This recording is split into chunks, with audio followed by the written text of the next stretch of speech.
Hey, what's going on? It's your boy BT, and I came here to talk some boxing with the thousands of True School Sports subscribers. What's going on, guys? Now, the WBA has rejected Daniel Jacobs' offer. Daniel Jacobs and his team basically sent a proposal to the WBA because, as you guys know, Gennady Golovkin, based on the rules, because he's a champion, so Gennady Golovkin, based on the rules, is supposed to get a 75-25 split with Jacobs. Jacobs obviously wasn't feeling that. He doesn't think that just fighting arguably one of the best fighters in boxing and getting 25% of the purse is enough. He wanted 40%, and he made a request to the WBA to try to get 40% of the purse. The WBA has since rejected that purse, and now the negotiating still continues. And honestly, the fight is in question. And with or without Jacobs, December 10th, Gennady Golovkin will be in the ring at Madison Square Garden fighting somebody. So Jacobs it really doesn't matter if he fights or not, fights Golovkin or not. But let me say this: Daniel Jacobs, right? He's coming off of a career high win against Peter Quillen, right? But let's be honest here. When you look at his career, right, and I'm gonna pull up his box right as I'm talking, but when you look at his career, he had the career-defining win. I don't want to say career-defining, but his best win of his career was against Peter Quillen, a guy that a lot of people don't really regard that highly. Some people do, or they did at one point, but most people, for the most part, don't really regard Peter Quillen that highly. Now, when you look at his resume, right, when you look at the guys he's fought the likes of guys like Ishe Smith and Jared Fletcher, Caleb Truax, C-class guys, upper C-class, not really, world beaters. He didn't really fight a lot of great fighters. He fought Sergio Mora 2 times. In the first fight, he got knocked down by punching Sergio Mora, right?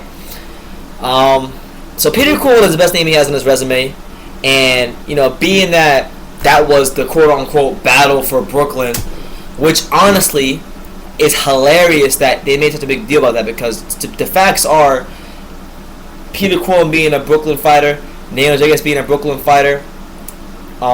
That fight didn't sell out at the Barclays Center, okay? The fight didn't sell at the Barclays Center. It was one of Showtime's worst rated fights that year. I think it did 386,000 views, which is ridiculous because Romo Gonzalez did about 500,000 more than that, and he fights in a small weight class. He doesn't speak no English, and he did that on a day where there was a bunch of college football and baseball was on, and UFC had a card, and they still did those numbers with all that competition.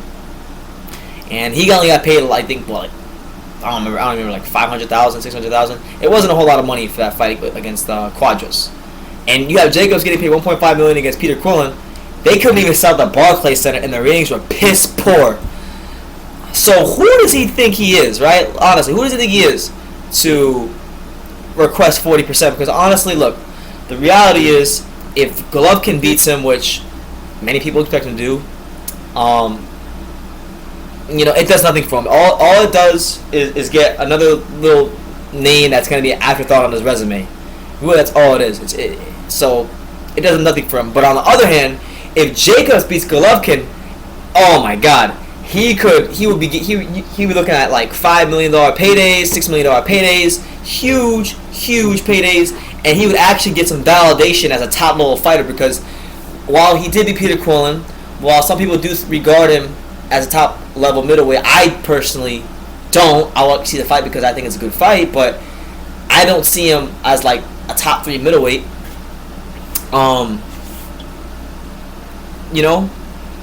He has more to gain than Golovkin does in this case, and I think he should just take whatever they give him.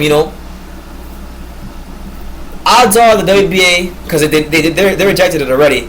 They're not going to regard any. They're not going to accept anything over what the rules mandate, and the rules mandate that the mandatory challenger, being Jacobs, if he's going to fight Golovkin, the split is 75-25. So he's not going to get 30. He's not getting 35. He needs to stop with his little entitlement. Golovkin has been their champion for 6 years. So the odds of him getting any higher in the purse is very, very slim. And honestly, he has no leverage, because even in his biggest fight, in the quote-unquote battle for Brooklyn, that did terrible ratings. It was one of the worst rated fights for Showtime, and they got him and Quillen both got overpaid, both of them. And when you look at the rest of his resume, the only other guy that people would regard at any level at a high level outside of Quillen would be Dmitry Pirog, and Pirog flattened him. So you look at the fights that mattered in Jacobs' career, he's 1-1 in them. So I mean, it is what it is, man. He has more to gain if he really believes in himself, like he says he does. Take the fight. You beat Golovkin. Golovkin will probably rematch him. So in the rematch, you can ask for money. You can say, look, I beat you. I'm the A side now. You give me $8 million. You give me $9 million. That's how you do it. But what we're seeing here is a definite fear factor from Jacobs.